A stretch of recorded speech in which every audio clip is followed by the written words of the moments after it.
नमस्कार, आप देख रहे हैं BRJ न्यूज़ 24। मैं नीलोफर खान आपके साथ। आइए रुख करते हैं आज की कुछ खास खबरों पर।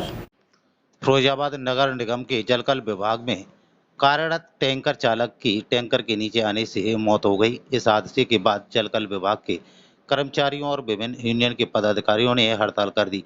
उन्होंने मृतक के परिवार को 20 लाख की आर्थिक मदद और एक सदस्य को सरकारी नौकरी दिलवाने की मांग की है। सोमवार रात को मूल रूप से नारगी थाना क्षेत्र के शाहपुर व वर्तमान निवासी टापा पेंट थाना उत्तर फिरोजाबाद निवासी विशाल शर्मा पुत्र श्री भगवान शर्मा पानी का टैंकर लेकर आपूर्ति करने गए थे। बताया जाता है कि जलेसर रोड स्थित डॉक्टर रामाशंकर के पास उनकी टैंकर के नीचे आने से मौत हो गई। इस घटना की जानकारी होते ही मंगलवार को उत्तर प्रदेश वाहन चालक संघ के अलावा विभिन्न संगठनों के पदाधिकारी जलकल विभाग पहुंच गए, जहां उन्होंने विरोध जताते हुए धरना शुरू कर दिया।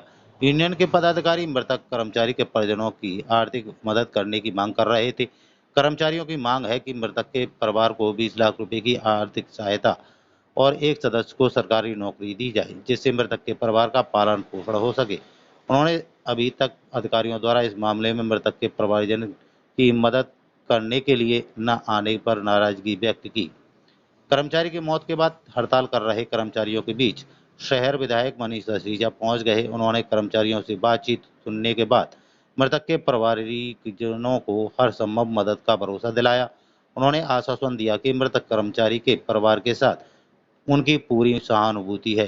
शासन और प्रशासन से बात करके वह पूरी मदद कराएंगे। कुर्सी ठप कर दी जाएगी अगर ये व्यवस्था हमारी जो है इस समय तत्काल प्रभाव से हमारी जो है समस्या का समाधान नहीं हुआ। 20 लाख का उसको तत्काल चेक मिलना चाहिए और उसको सरकारी नौकरी स्थायी चाहिए।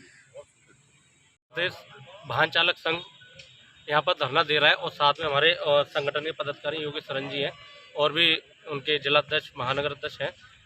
मेन हमारा उद्देश्य यह है, कल रात को एक ड्राइवर है विशाल दीक्षित, जो उसको रात में टैंकर लेकर भेजा गया, उसके साथ एक ऐसी अनहोनी हो गई कि वो टैंकर के नीचे दब के एक्सपायर हो गया।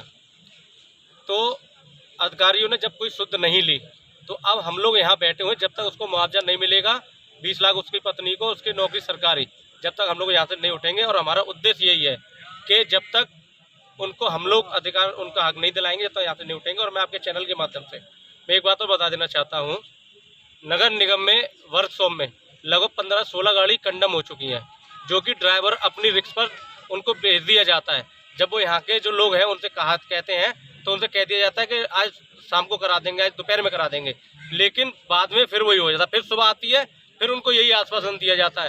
तो ये लोग एक बड़ी अनहोनी के लिए इंतजार कर रहे हैं। आज एक की जान गई है, हो सकता है और इंतजार कर रहे हो। जब 15-16 गाड़ी हैं तो अगर वो उससे किसी का एक्सीडेंट हो जाएगा। और एक चीज़ बता देता हूँ मैं, अगर गाड़ी किसी हमारे जो नगर निगम का ड्राइवर है, अगर उससे कोई भी टच हो जाता है तो ड्राइवर को खुद मुआवजा दिलाया जाता है, लेकिन ड्राइवर के साथ कुछ हो जाता है, एक्सीडेंट हो जाता है, तो उसके साथ कोई सहूलियत नहीं होती। तो इसी सब चीज़ों को लेकर हम उसके विरोध में आज धरना प्रदर्शन कर रहे हैं और हमारी मांग जब तक पूरी नहीं होगी जब तक हम यहीं पे बैठे रहेंगे। विभाग द्वारा कोई आश्वासन दिया गया? विभाग के हमारे अपर साहब हमारे मौजूद आ चुके हैं, वो हमें जो ठेकेदार हैं उनसे बात कर रहे हैं। उनके जो सहायक प्रभारी हैं जेडेदो साहब, वो भी हमारे बीच में हैं, और GM साहब हैं जो प्रबंधक है कार्यशाला के, वो भी हमारे बीच में। ये लोग अपने स्तर से कार्रवाई कर रहे हैं, लेकिन हमारा उद्देश्य ये कि है जब तक हमारा यहाँ पे जो मांगे हमारी पूरी नहीं होंगी हम लोग यहाँ से नहीं उठने वाले। कब की घटना है ये? ये रात 11:30 बजे